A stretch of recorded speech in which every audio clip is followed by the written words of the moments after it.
podcast people? Just getting ready right now for the Ironman Barcelona Travel 2022 review. This was not an easy race, so stay tuned because I'm going to get into the nitty gritty of actually what went down, where I went wrong, why I take full responsibility and accountability, even though my bike broke. That was not ideal. That's not what we wanted. That's not what we came to do. We came to handle business. I went to Barcelona to complete my third Ironman. Failure was not an option. And unfortunately, the chips did not fall in my favor. And I take full responsibility and accountability for what went down, even though my bike did break. So before I get into the story, I just wanted to I wanted to say a couple things. I'm working really hard right now, focusing on just being 1% better every single day. That's the only thing that I am trying to do day in and day out, is be a better version of myself today than I was yesterday. Now, Ironman is part of that process. Ironman is part of that journey. My physical health is very important to me. It's very important to people that want to live a great life. I don't think I'm telling you guys anything you don't know. And obviously, I speak a lot about physical health. I speak a lot about how important it is to give our time, energy, and attention to our body, to our mind, because they go hand in hand, mind, body, and soul. But I just returned from London last week.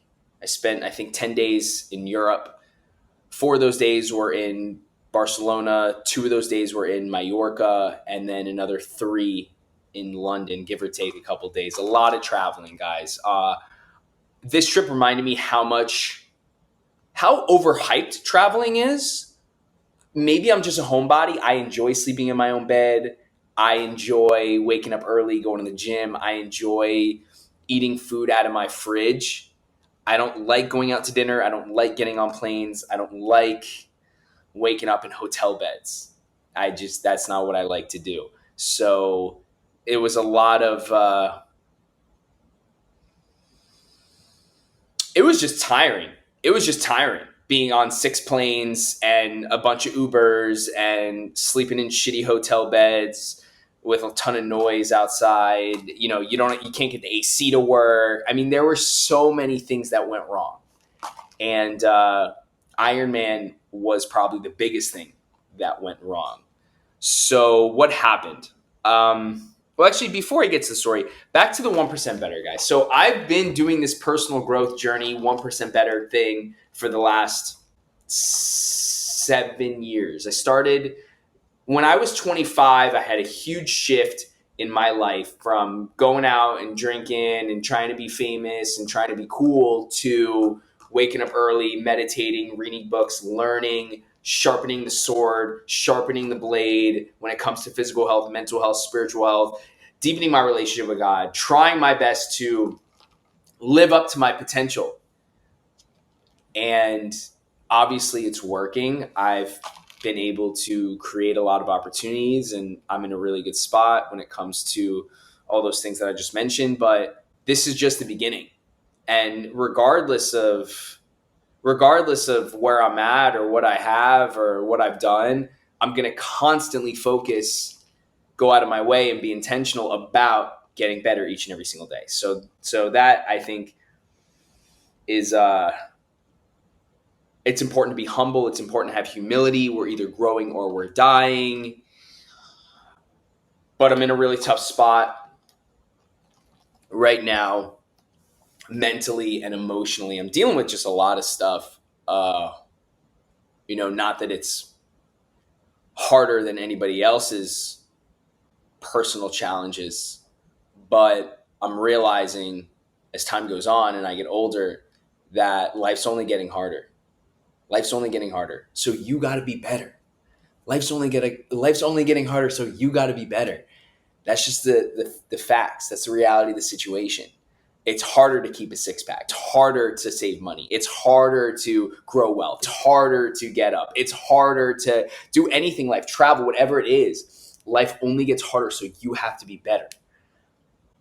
And I'm coming back from Europe with a lot of motivation, a lot of ambition, a lot of inspiration to level up every single area of my life.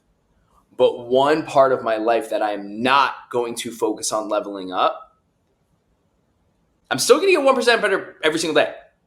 But one area of my life that I'm not really concerned about is my business and money. And I'm really disidentifying from my ego when it comes to money.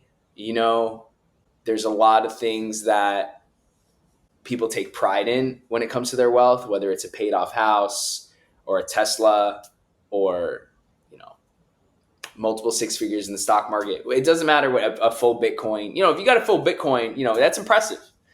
I don't have a full Bitcoin. So I'm trying my best to consciously disidentify from all the things that I have that have monetary value, because that's not who I am. That's not what defines me. My car does not define me. But not to say it's very important. And the habits that I've created when it comes to saving money and spending money and investing money are habits that are going to take me very far.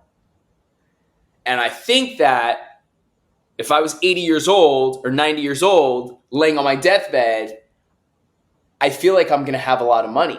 So with that being said, why am I stressed about it right now? So what am I focused on?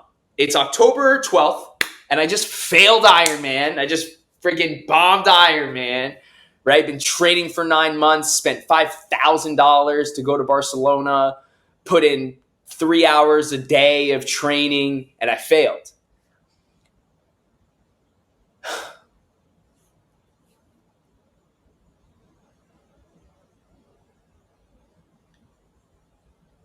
You know, there was a lot of tears that day, for sure. There was a lot of tears, man. It was tough, man. Because I thought I was going to finish when I got off that bike. And have the race official tell me that I missed the cutoff by 7 minutes was heart-wrenching. But the emotions that challenges like an Ironman invoke are just words cannot describe. I cannot articulate into words the feelings on October 2nd, 2022, as I was biking 112 miles into 20 mile per hour headwinds, stuck in one gear the whole time, fam. Okay?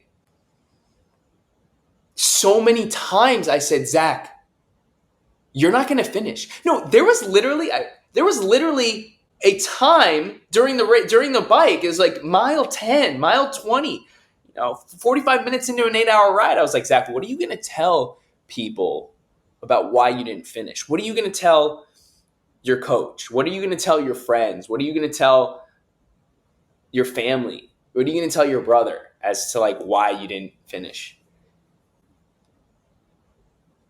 And I kept making up these stories. Not making up these stories because I don't lie. I don't fucking lie. But narrating of what happened in my own words. And I was like, well, Zach, there were 2.5 3-foot swells in the ocean, and almost got stung by a jellyfish a couple times, and came out of the water nauseous as hell, dizzy. I had to get my equilibrium back. I was like leaning this way, leaning that way. So getting out of the water was an accomplishment in itself, and getting on the bike. And in miles 15, 20, it's like something like that, my chain, my derailleur broke. It wasn't shifting gears. It wasn't letting me shift gears. And I was stuck in one gear for the remaining 85, 90 miles.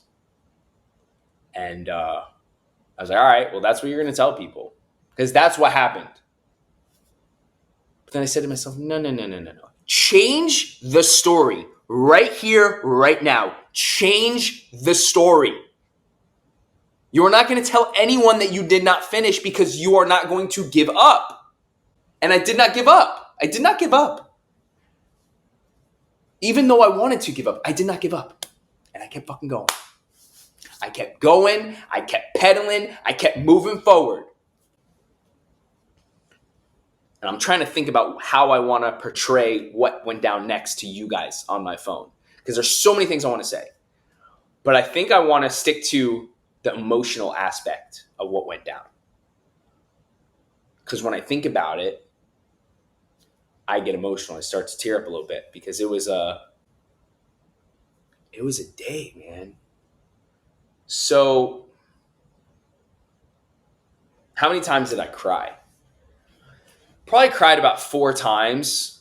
Right when I got on the bike, I didn't really shed any tears, but when I started to realize that when my bike broke, I started to cry. I was like, why? And for some reason, I predicted this. I knew that I was going to have a mechanical issue. I knew it. I was like, Zach, you don't know how to fix a bike. You barely know how to change a tire. You don't know how the engineering or any of the physical aspects of the way the bike works. You don't know that. And that's part of the sport. You cannot do Ironmans and not be able to change a tire. You cannot do an Ironman and not know how a bike works or fix your derailleur. It's part of the sport. It's not just how physically fit you are. You have to be mentally sharp. And I was like, oh, I didn't get a flat my first race. Didn't get a flat my second race. I'm good. Luck's on my side. God's got my back. God's got my back. He's always got my back. And I believe that. Unwavering conviction. He's got my back. Everything happens for a reason. Coincidences don't exist. There was a reason why I failed. And I surprised myself. I was honestly low-key proud of myself. I was really, really proud that I was able to complete a 112-mile bike ride in 20-mile-per-hour headwinds stuck in one gear the whole time. So, but let me tell you something.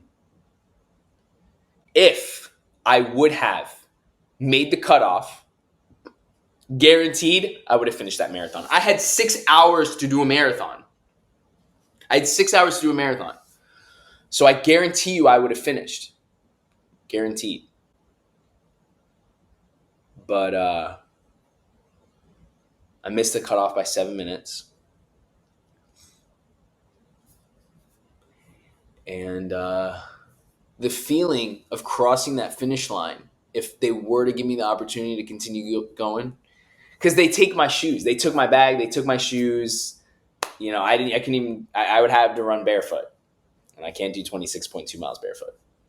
I just can't. So that's the story, more or less.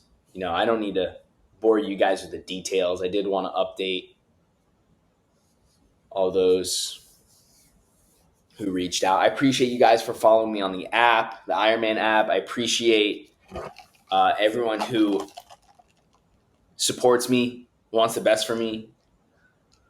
And to the very few people, to the one person that doesn't want the best for me, to the one person who tries really hard to bring me down, you're just making me stronger. You are just making me stronger. You're making me better. Gotta have haters, man. Gotta have haters. Because I was thinking about you just like you think about me. Like you think about me all day.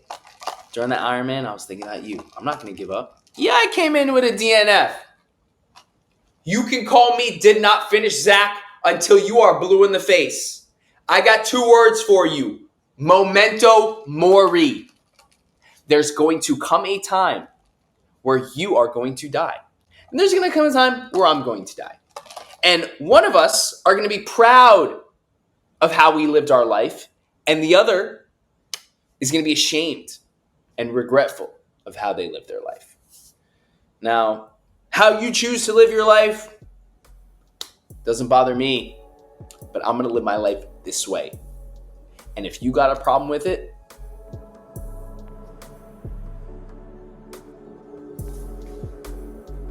what's up, everybody? Thank you so much for being a loyal listener of the podcast. If you haven't already gotten my first book, Live Better Now, it's officially out on Amazon.com. I want to give a huge thank you to everyone that's already purchased the book, reviewed the book, or shared it with friends and family. It really, really means a lot to me. Thank you guys so much. Go ahead and visit Amazon.com and purchase Live Better Now.